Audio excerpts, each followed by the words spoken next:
جو بھی تمہیں ملے اس پر کنایت کرو اور اللہ سے خیر و عافیت مانگو، اور فجر کی نماز سے فارغ ہو کر اسی ہیئت پر سورۃ شورى کی آیت نمبر 19 70 مرتبہ دائیں ہاتھ کے پوروں سے گنو، اللہ لطیف بعبادہ یرزق من یشاء وہو القوی العزیز۔ رزق کی تنگی نہیں دیکھو گے، ناغہ نہ کرنا، ناغہ کینسر ہے۔ سورج نکلنے کے بعد جب اچھی طرح شعاع پھیل جائے، یعنی دہات شمس، 4 رکعت پڑھو، پہلی میں والشمس، دوسری میں واللیل، تیسری میں والضحیٰ، چوتھی میں الم نشرح۔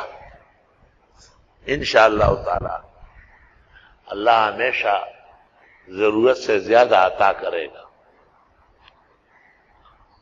مغرب کے 2 سنتوں کے علاوہ 6 رکعت 2 کر کے پڑھو اوابین، تمام مرادیں و دعا اللہ قبول فرمائے گا۔ رات کو سوتے وقت سورۃ ملک، الف لام میم سجدہ اور سورۃ ملک پڑھو۔ گھریلو پریشانیاں ہوں تو گھر کی خواتین کو سورہ واقعہ پڑھواؤ، بیماریوں کے لیے سورہ تغابن پڑھو، آگے آ رہی ہے۔